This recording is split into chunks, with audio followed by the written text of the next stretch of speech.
joined Bob Rogokis' football coaching staff in 1987, one thing he noticed very quickly was how often Brock mentioned Bill Dunn.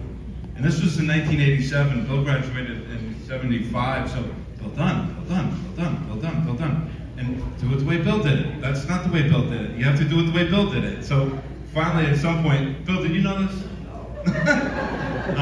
Finally, at some point, like the staff and the half the roster were like, Coach, like seriously, sick of hearing about Bill Dunn. So, all right. So here to introduce Bill is his brother Jerry.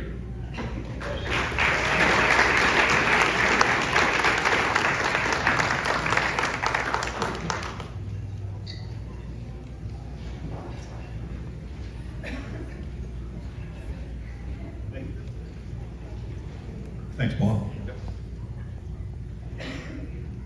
My brother Bill, he's a unique individual. I know he's being inducted tonight for his athletic ability and his achievements as a student athlete at Morgan and then at college as well in Pennsylvania. But what I think about when I think of Bill is not just his athletic achievements in high school, but he was the total package. He was smart, he was good looking, he was a good athlete, he married his high school sweetheart, he's a great father, he's a great brother, great son, great grandfather. And I'm like, why didn't I get any of those attributes?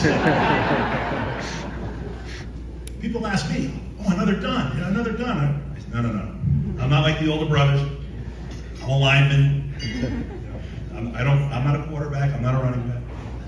But it was the fall of 1971, a mere 52 years ago. Morgan was just starting its first football program. A few dozen kids from Killingworth and Clinton showed up to Coach Rogokis' practice, and he had 3 weeks to assess the talent and create a team. This 14-year-old lanky left-hander showed up at practice, hadn't even had a day in school at Morgan yet, but was at practice and impressed Coach Rogokis and the staff that not only was he named the starting quarterback as a freshman, he was also the starting safety on defense and had to go both ways.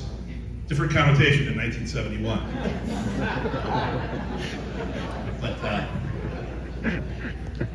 But he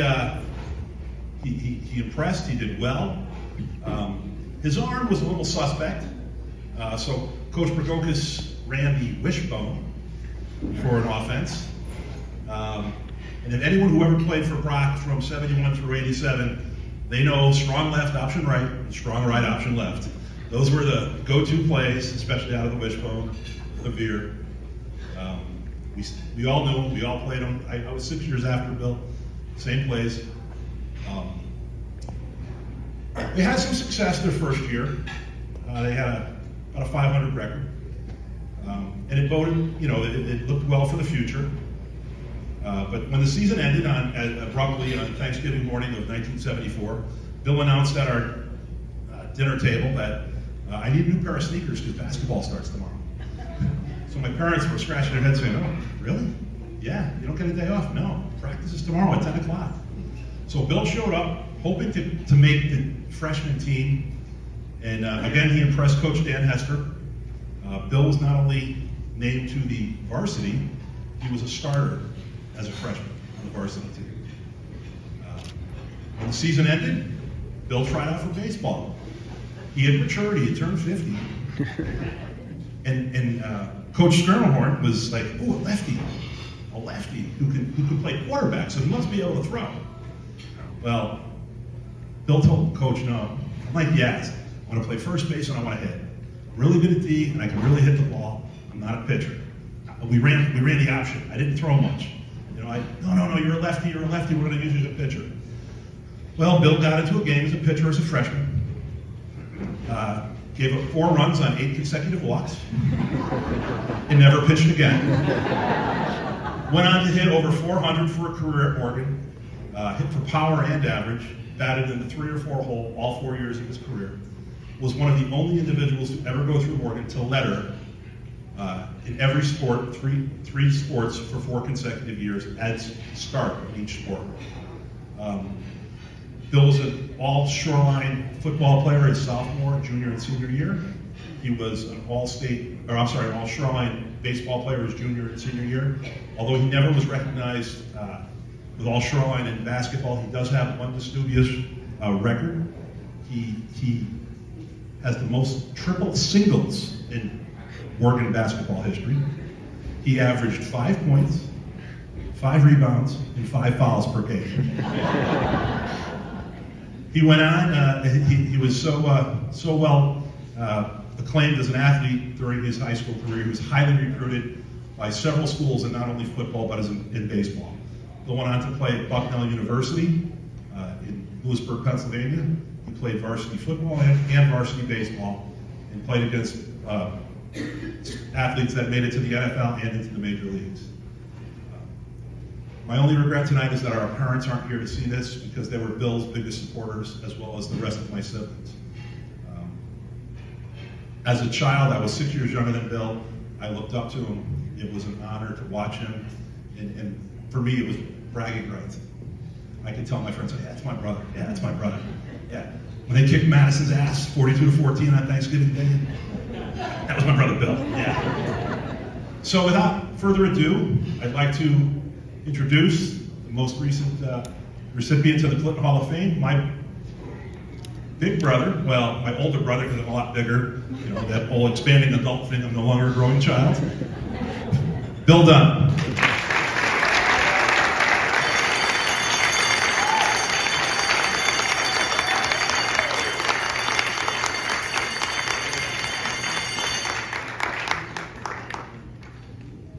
Thank you so much, Jerry. Thank you. Is this a good party or what? This is great. As Jerry mentioned, it's really unfortunate that my parents aren't here. They missed it by a few years. I wish they had been around, because they were a really big, important part of my life, playing athletics, playing sports in Clinton. My dad is a guy I learned everything about sports from. Everything I know about sports, I learned from him. And he was like having a live-in coach 24/7. And there were many evenings we sat around the kitchen table, and he would explain to us exactly what Coach Strimhorn and Coach Pergakis were doing wrong. And my mom was our biggest fan. There was 5 kids in the family, and all 5 of us were very much involved in athletics in Clinton, from little league age right up until senior in high school. And so over the span of about a 20-year period, she washed dirty uniforms at least 17,000 times. So it's a really good thing that we got a very reliable washing machine from Bud Vies. Oh, you know what? Back in the 70s, we got our washing machine from Sears. Sorry, Bud. I'm so thrilled that so many of my friends and loved ones are here tonight to celebrate with me, with my darling wife Joyce and our 2 daughters. And let's do it this way. Raise your hand if you're related to me.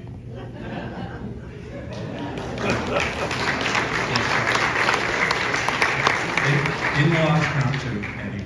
In-laws, outlaws are good. Raise your hand if you were a teammate of mine back in the day. Yep. Mary, you can raise your hand. Softball counts. As Jerry mentioned, the football program started in Clinton at Morgan in 1971, my freshman year. And yes, that was a long time ago. And no, there's no truth to the rumor that we did not wear helmets back then. We had helmets, really lousy helmets, but we had them.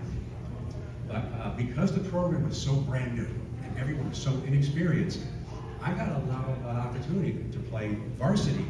And but because we were so young and so new, we really took our lumps. To give you an example, I'm 14 years old. Coach Pergakis points to me and says, "Get in there and play safety." So I say, "Okay, Coach." And I go running in there, and the guys we're playing against that day, I think they were from Middletown or Meriden, and they were all seniors. and they had mustaches. Their tailback had 2 kids at home. And I'm 14 years old. I'm 6'2", 138 pounds. 2 months earlier, I was in the 8th grade. So I got to tackle these guys? It was like trying to tackle a pickup truck coming down Route 81. So yeah, we really took our lumps. But we got a lot of really good experience. And then, by the time we were seniors, now we were the guys with the mustaches. And I remember we showed up for the first day of practice in August to get ready for that season, my senior year. And we showed up, and Coach Bergakis said, "Whoa, what do you guys been lifting weights all summer?" And we said, "It's just puberty." We just woke up one morning with a mustache and muscles. And I said, "Coach, I think biology has something to do with it, but I never paid attention in Mr. Lopath's class, so I don't remember." So we said, "Coach, since we got these muscles now, why don't we go out there this year and kick some butt?" And that's exactly what we did. We were the first ever Morgan football team to go undefeated. And we capped off that really special year on Thanksgiving morning. We went over to the surf club in Madison, and we played against a very talented Daniel Gant High School team. But on that day, we smoked them. The final score was 42-14, and it wasn't even that close. And the best part of the whole thing was that the entire town of Clinton got so behind us. It was so exciting. As we kept winning each week, more and more people came to the games. And finally, on Thanksgiving morning, literally thousands of people came from Clinton, went over to the surf club to watch us play, and it was like a home game. The Clinton crowd was so much louder than the Madison people. It was great. It felt like the entire town of Clinton was over at that field, and I have no idea who was home cooking turkeys, but everybody was over there. And it was just such a blessing to have been part of that experience, with the whole town getting so excited about us. And it's a real blessing to be here tonight. Especially there's guys in this room who were on that team and played in that game. There's Frank Sengeline. Where are you, Frank? You over here? Frank was the most tenacious linebacker I ever saw. And there's Mike Spots, who's being inducted tonight. Mike scored the first touchdown of that game against Madison early in the first quarter. We just drove down the field, punched it in, set the tone, never looked back. And then there's my dear friend Steve Haynes over there. Steve and I were fellow seniors that year, and come to think of it, we're fellow seniors now too. But Steve and I had a very interesting arrangement. You see, Steve was an offensive lineman, and a really good one. And so our arrangement was that Steve would open up these big holes in the line, and then I would prance through and score touchdowns. And then I would get my name in the paper, and no one would say anything about Steve. And I thought that was a fine arrangement. Actually, if you ask anybody who was on that team or watched us play, the heart and soul of that ball club was the offensive line. Those guys were unbelievable. They steamrolled people all season long, and they were the reason we were undefeated. So Steve, a belated thank you very much.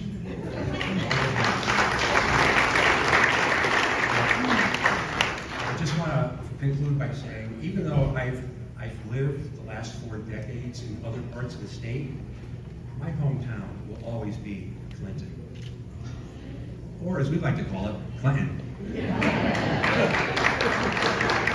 I will always and forevermore be a Morgan Husky. Thank you.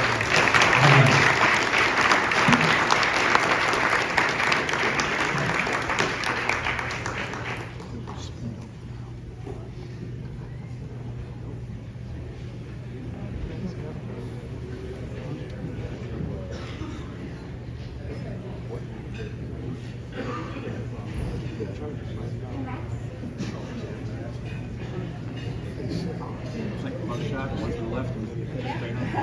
All right, well, thank you, Jerry, and congratulations, Bill. The next inductee is Cara Fillion, and we finally get to hear from Joe Grippo after 2 years. So come on up, Coach.